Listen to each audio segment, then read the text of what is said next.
معزز سامعین و ناظرین، السلام علیکم۔ اللہ تبارک و تعالیٰ نے انسانوں کی ہدایت کے لیے مختلف انبیاء کرام مبعوث فرمائے، جنہوں نے اپنی اپنی قوم کو توحید و رسالت کا پیغام سنایا۔ اس ویڈیو میں ہم آپ کو تقریباً 30 سے زائد انبیاء کرام کے مزارات مقدسہ کی زیارت کروائیں گے۔ حضرت آدم علیہ السلام کی قبر مبارک کے حوالے سے 3 مختلف مقامات کی نشاندہی کی جاتی ہے، جو یہ ہیں: مکہ مکرمہ میں کوہ ابو قبیس کا مقام، یروشلم اور سری لنکا کا وہ مقام جہاں آپ علیہ السلام جنت سے زمین پر اتارے گئے تھے۔ حضرت آدم علیہ السلام کا قد 60 ہاتھ کے برابر تھا۔ جب حضرت آدم علیہ السلام وفات پا گئے تو فرشتوں نے انہیں کنول اور پانی سے الگ الگ غسل دیا اور انہیں کفن کی کئی تہوں میں لپٹایا۔ پھر انہوں نے ایک قبر تیار کی اور اسے دفن کیا۔ فرشتوں نے کہا، ان کے بعد بنی آدم کا یہی دستور ہوگا۔ ابن کثیر کے مطابق حضرت آدم علیہ السلام سری لنکا میں جس پہاڑ پر اترے اسی پر دفن ہیں۔ ایک اور قول کے مطابق آپ علیہ السلام مکہ میں کوہ ابو قبیس میں دفن ہیں۔ تاریخ طبری نے بتایا ہے کہ حضرت نوح علیہ السلام حضرت آدم اور حوا کو کشتی پر اپنے ساتھ لے گئے تھے، لیکن پھر ان دونوں کو کوہ ابو قبیس کے غار میں واپس دفن کر دیا جس میں وہ پہلے دفن تھے۔ لبنان میں وادی عبیقہ کے قریب ایک گاؤں کو شیس نام سے پکارا جاتا ہے، کیونکہ اس جگہ کو حضرت شیس علیہ السلام کی تدفین کی جگہ سمجھا جاتا ہے، جو کہ حضرت آدم علیہ السلام کے بیٹے اور دوسرے نبی تھے۔ تدفین کے مقام پر ایک مسجد بنائی گئی تھی اور اس مسجد کے اندر حضرت شیس علیہ السلام کی قبر مبارک موجود ہے۔ اس کے علاوہ ایک روایت کے مطابق حضرت شیس علیہ السلام کی قبر کو فلسطینی گاؤں بشیت میں رکھا گیا ہے، اور اسی طرح عراق کے شہر موصل میں بھی آپ سے منسوب ایک مقام موجود ہے۔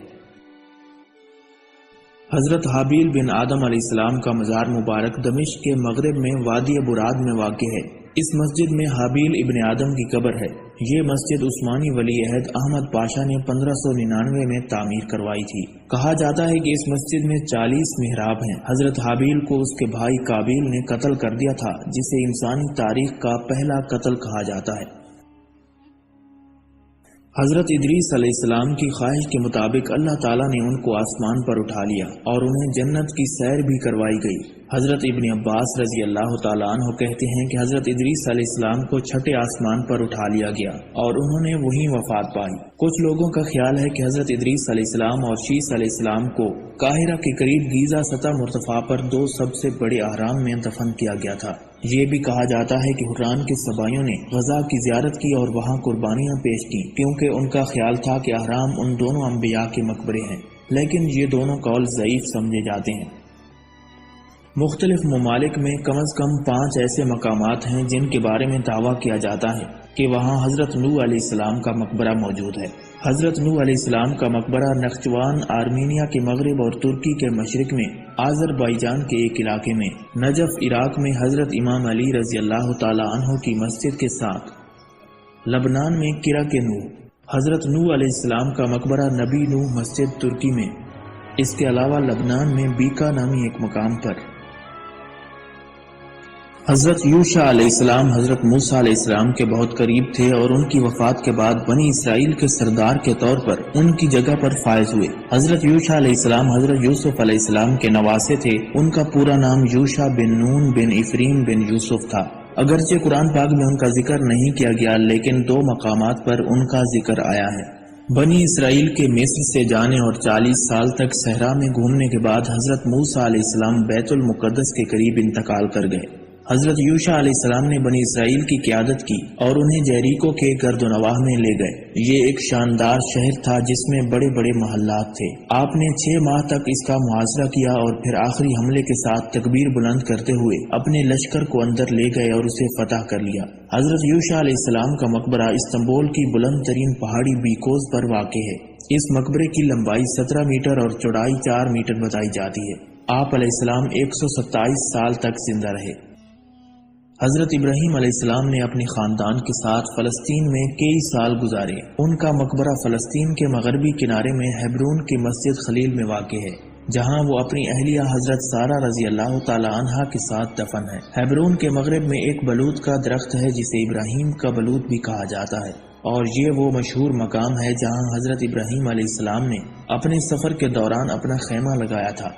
بلوط کی عمر تقریباً 5000 سال بتائی جاتی ہے۔ مسجد خلیل کو مسجد ابراہیمی بھی کہا جاتا ہے۔ یہ مسجد آدھی فلسطین میں اور آدھی اسرائیل میں واقع ہے۔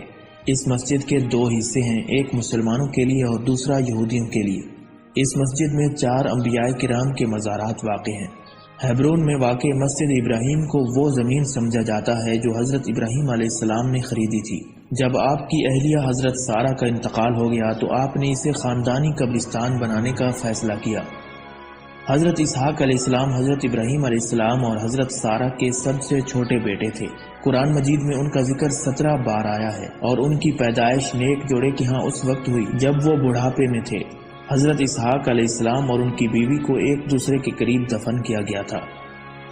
حضرت یعقوب علیہ السلام اور ان کی اہلیہ کا مقبرہ بھی اسی مقام پر مسجد خلیل میں واقع ہے۔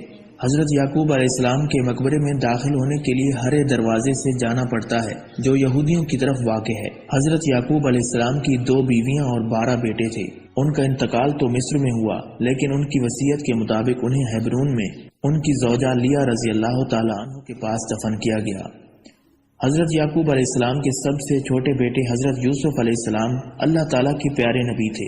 قرآن مجید کی ایک سورہ ان کے نام پر نازل کی گئی۔ انہیں اپنے والد کے قریب دفن کیا گیا اور ان کی قبر یہودیوں کے علاقے کی طرف موجود ہے۔ اللہ تعالیٰ نے حضرت اسماعیل علیہ السلام کو عمالیکیون اور یمن کے قبائل کی طرف نبی بنا کر بھیجا۔ حضرت اسماعیل علیہ السلام 137 سال تک زندہ رہے اور الحجر میں اپنی والدہ حضرت ہاجرہ رضی اللہ تعالی عنہا کی قبر کے ساتھ دفن ہوئے۔ حضرت ابراہیم علیہ السلام اپنی 3 نسلوں کے ساتھ ہیبرون میں واقع مسجد خلیل میں مدفون ہیں۔ حضرت ابراہیم علیہ السلام، ان کے بیٹے اسحاق، ان کے بیٹے یعقوب، ان کے بیٹے یوسف علیہ السلام اپنی ازواج مطہرات کے ساتھ اس مسجد خلیل میں مدفون ہیں۔ حضرت موسیٰ علیہ السلام کی قبر مبارک کی صحیح جگہ معلوم نہیں ہے، لیکن روایت کے مطابق سلطان صلاح الدین ایوبی نے ایک بار خواب دیکھا جہاں انہیں یہ جگہ دکھائی گئی۔ اس نے اس جگہ پر ایک مسجد بنوائی جسے سلطان بیبرس نے سال 1269 میں مزید وسیع کیا تھا۔ یہ خیال کیا جاتا ہے کہ حضرت موسیٰ علیہ السلام کی قبر انور مقام جیریکو سے 11 کلومیٹر جنوب میں اور یروشلم سے 20 کلومیٹر مشرق میں واقع ہے۔ قرآن مجید میں حضرت موسیٰ علیہ السلام کا نام 136 مرتبہ بیان ہوا ہے، جو کہ کسی بھی دوسرے نبی سے زیادہ ہے۔ یہ عمارت ایک بڑے مرکزی صحن پر مشتمل ہے جس کے چاروں طرف تقریباً 120 کمرے ہیں۔ مسجد کے دائیں طرف حضرت موسیٰ علیہ السلام کی تدفین کی جگہ ہے۔ حضرت ابو ہریرہ رضی اللہ تعالیٰ عنہ کی روایت کے مطابق حضرت موسیٰ علیہ السلام نے اپنی وفات کے وقت اللہ تعالیٰ سے درخواست کی کہ وہ انہیں مقدس سرزمین مسجد اقصی کی اتنا قریب موت دے کہ وہ اس سے پتھر کے پھینکنے کے فاصلے پر ہو۔ حضرت ابو ہریرہ رضی اللہ تعالیٰ عنہ کہتے ہیں کہ رسول اللہ صلی اللہ علیہ وآلہ وسلم نے فرمایا، اگر میں وہاں ہوتا تو تمہیں اس کی قبر سڑک کے قریب دکھاتا۔ حضرت یونس علیہ السلام کی قبر انور کے حوالے سے بھی کئی جگہیں مشہور ہیں، جن میں یروشلم، موصل اور عراق شامل ہیں۔ یروشلم میں موجود حضرت یونس علیہ السلام سے منسوب یہ مسجد ایوبیوں نے سال 1226 میں تعمیر کی تھی اور یہ ہیبرون کے شمال میں حلول نامی قصبے میں واقع ہے۔ یہ مزار کوہ نبی یونس پر بنایا گیا ہے جو مغربی کنارے پر فلسطین کی بلند ترین چوٹی ہے۔ حضرت یونس علیہ السلام کا نام قرآن مجید میں 4 مرتبہ آیا ہے۔ یمن میں واقع حضرہ موت نامی اس مقام کو حضرت ہود علیہ السلام کی تدفین کے بارے میں خیال کیا جاتا ہے۔ آپ علیہ السلام کو قوم عاد کی طرف نبی بنا کر بھیجا گیا تھا جو ان کی زبردست طاقت اور جسامت کے لیے مشہور تھے، تاہم اکثریت نے آپ کی دعوت کو مسترد کر دیا اور ایک طاقتور آندھی سے تباہ ہو گئے۔ قرآن پاک کی 11ویں سورت کا نام حضرت ہود علیہ السلام کے نام پر رکھا گیا ہے۔ ان کی تدفین کی جگہ شام میں ہونے کا دعویٰ بھی کیا جاتا ہے، لیکن اللہ تعالیٰ بہتر جانتا ہے۔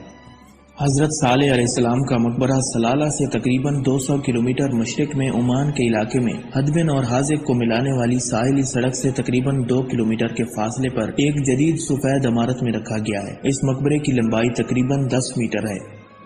حضرت لوط علیہ السلام کا مزار مبارک بحیرہ مردار کے قریب بنی نعیم کے قصبے میں واقع ہے۔ حضرت لوط علیہ السلام کا نام قرآن مجید میں 17 مرتبہ آیا ہے۔ حضرت لوط علیہ السلام کو اہل سدوم کی طرف نبی بنا کر بھیجا گیا تاکہ وہ انہیں اللہ تعالیٰ کی طرف بلائیں۔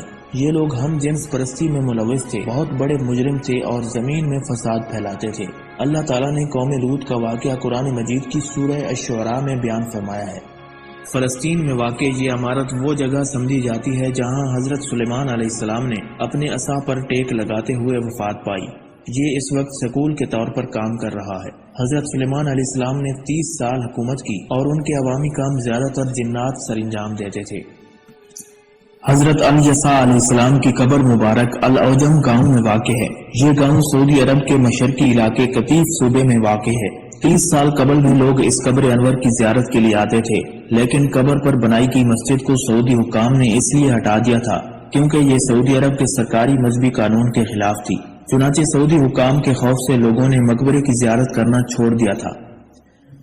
دمشق میں اموی مسجد میں ایک چھوٹا سا مزار ہے جسے حضرت یحییٰ علیہ السلام سے منسوب کیا جاتا ہے۔ حضرت دانیال علیہ السلام کا مقبرہ ایران کے شہر سوسہ میں واقع ہے اور ایک مشہور جگہ ہے۔ عربوں میں یہ روایت محفوظ ہے کہ حضرت دانیال علیہ السلام کو شہر سوسہ میں دفن کیا گیا تھا۔ حضرت لقمان علیہ السلام ایک حکیم تھے جن کے لیے قرآن مجید کی 31ویں سورت کا نام سورت لقمان رکھا گیا۔ حضرت لقمان کے بارے میں خیال کیا جاتا ہے کہ وہ افریقہ سے تھے۔ قرآن مجید میں یہ نہیں بتایا گیا کہ حضرت لقمان علیہ السلام نبی تھے یا نہیں، لیکن بعض لوگ ان کو نبی مانتے ہیں۔ حضرت عمران علیہ السلام کا مقبرہ مغربی عمان کے علاقے زوفر کے شہر سلالہ میں واقع ہے۔ اس مقبرے کی لمبائی تقریباً 33 میٹر ہے۔ کچھ لوگوں کا خیال ہے کہ حضرت عمران علیہ السلام ایک مقامی عربی نبی تھا، اور دوسروں کا خیال ہے کہ یہ نام قرآن میں مذکور حضرت عیسیٰ علیہ السلام کی والدہ حضرت مریم کے والد کا ہے۔ حضرت ایوب علیہ السلام کا مقبرہ سلالہ شہر کے مغربی جانب خوبصورت القرا پہاڑوں میں واقع ہے۔ یہ عمان میں واقع پیغمبروں کے مقبروں میں سے ایک ہے اور سلالہ میں سب سے زیادہ زیارت کی جانے والی قبر ہے۔ حضرت ایوب علیہ السلام کا مقبرہ سلالہ شہر سے 27 کلومیٹر کے فاصلے پر بیت زربیج میں واقع ہے۔ حضرت شعیب علیہ السلام کی ایک قبر اردن کے علاقے وادی شعیب میں واقع ہے۔ اس کے علاوہ جزیرہ سینائی اور فلسطین میں واقع دیگر مقامات بھی حضرت شعیب علیہ السلام سے منسوب ہیں۔ ایران کے جنوب مغرب میں ایک مقبرہ موجود ہے جسے حضرت شعیب علیہ السلام کی قبر کے طور پر درج کیا گیا ہے۔ حضرت ذوالکفل علیہ السلام کا مقبرہ عراق میں واقع ہے۔ آج یہ النخائلہ مسجد کمپلیکس کا حصہ ہے۔ حضرت ہارون علیہ السلام جو حضرت موسیٰ علیہ السلام کے بھائی تھے، یہ ان کی قبر ہے جو پیٹرا کی وادی کے قریب پہاڑ ہور کی چوٹی پر واقع ہے۔ اسے 13ویں صدی میں مملوک سلطان النصیر محمد نے بنایا تھا۔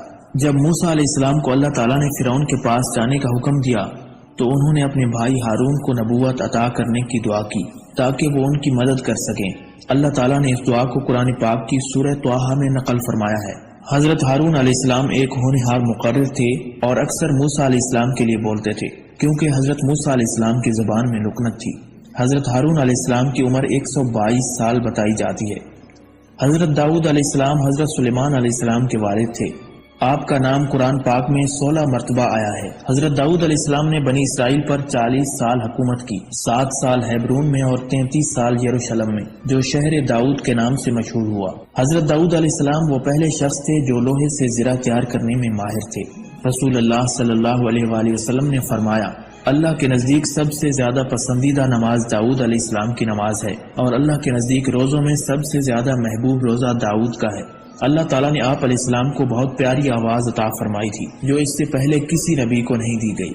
جب وہ زبور پڑھتے تھے تو انسان، جن، پرند اور جانور عقیدت سے اسے سنتے تھے۔ حضرت زکریا علیہ السلام حضرت یحییٰ علیہ السلام کے والد تھے۔ حضرت زکریا علیہ السلام حضرت سلیمان علیہ السلام کی اولاد میں سے تھے۔ آپ علیہ السلام حضرت مریم کے سرپرست تھے جو حضرت عیسیٰ علیہ السلام کی والدہ تھیں۔ آپ علیہ السلام بڑھائی کا کام کرتے تھے۔ حضرت زکریا علیہ السلام کا مقبرہ بنی حضیر کے مقبرے سے متصل پتھر کی ایک قدیم یادگار ہے۔ حضرت شموئیل علیہ السلام کا مزار مبارک فلسطین کے ایک گاؤں میں پہاڑ کی چوٹی پر واقع ہے۔